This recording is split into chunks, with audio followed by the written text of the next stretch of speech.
Okay, gosoota beediidhaa keessaa inni lammaffaa irratti itti aansinee ilaallu open beediidha. Open beediidhaa fi close beedii garaagarummaa waa xiqqoo qaban. It is one of bed which is made for ambulatory patient.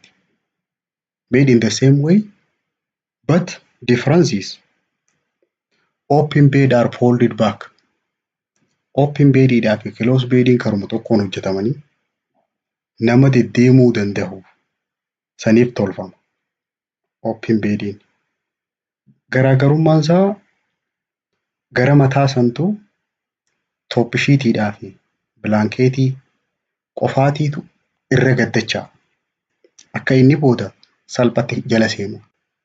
Open beediin gosa sireedhaa kani which is made for ambulatory patient nama deddeemuu danda'uuf sireerraa bu'ee irra deebi'uu danda'uuf mataan isaa tooppi kavariin open beediidha.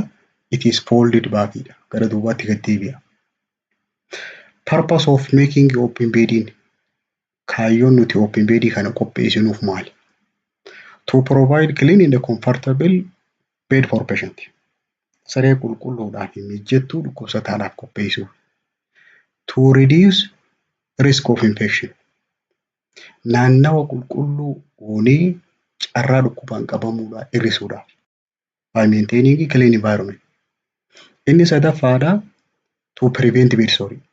Akka madoonni madaa sireedhaa ittisuudhaaf. By ensuring there are no wrinkles which cause pressure point. Wrinkle jechuun aansoolaan sun jala mammaramuu sanii wrinkilii jedhan. Yoo inni sun jalatti mammaramee carraa qaama san madeessuudhaa qaba. Kanaaf open beedii wanni goonuuf bakka qulqulluu dhukkubsataa saniif mijjattuudha. Kan carraan dhukkubaan qabamuudhaa achitti xiqqaa taate, carraan madaa'uudhaa xiqqaa taate uumuudhaaf. Equipmentiin nu barbaachisu karee fuutii wajjin wal fakkaata. Laarji shiitii abbaa lama, raabar shiitiidhaa fi diroow shiitii, bilaankeeta, piiloo kees, beed spreed, clean gilaavii, chaartii waan irratti booda galmeessinu. Meeshaan close beediidhaa fi open beediidhaa waluma fakkaataadha.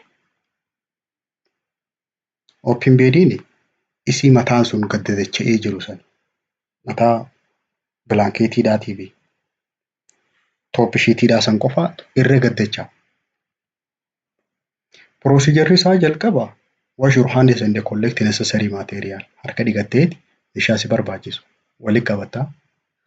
Place material to be used on chair. Meeshaa itti fayyadamtu siree kursii gubbaa kaa'attaa.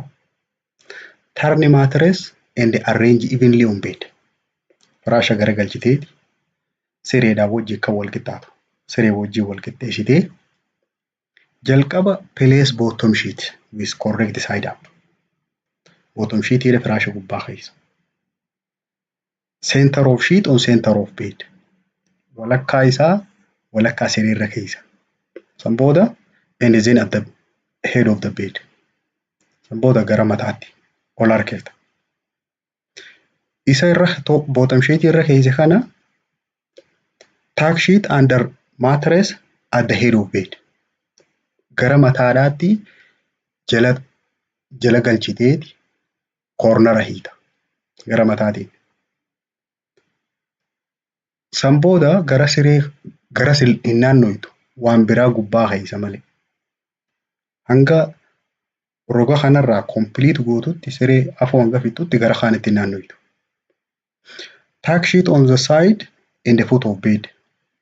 Kana booda bottom sheetii kana gara hundaanuu olirraa hanga gadiitti hanga miila sireetti koornara hiitee jala galchita. Smoothly under the mattress there is no wrinkle. Yeroo amsoolaa firaasha jala galchitu caccabaan sun jiraachuu hin qabu. Kana boodatti aansitee maal keessa? Bottom sheetii booda.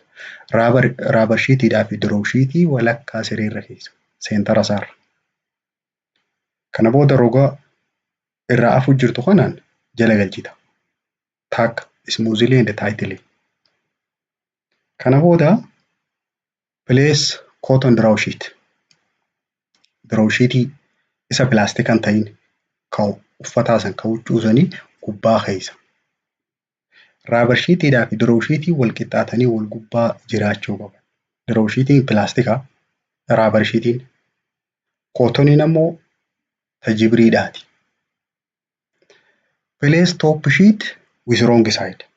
Kana booda egaa draw sheetiidhaa fi raabar shiitii keessee booda wanni gubbaa keessu top sheetiidha. Top sheetii with wrong side up ol garagalchitee keessa. Fuula ol garagalchitee. Center fold of sheet on center of bed. Walakkaa sireedhaa walakkaa isaa walakkaa sireerra keessaa. Gara harkiftaa wide it at the head of bed. Gara mataa sireedhaatti irra ol harkiftaa san booda gara miilaattiin jala galchiteeti koornara hiitaa garuu guutuu isaa siree jalatti hin deebiiftu akkuma rarra'uu dhiifta. San booda bilaankeetii gubbaarraan keessa. Place blanket with the center of blanket on center of bed. Walakkaa sireerra keesseeti walakkaa irraa afta.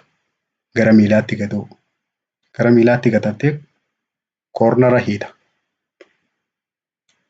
Kana booda fold top sheet over blanket. Top sheetii gara mataatiin jirtu sun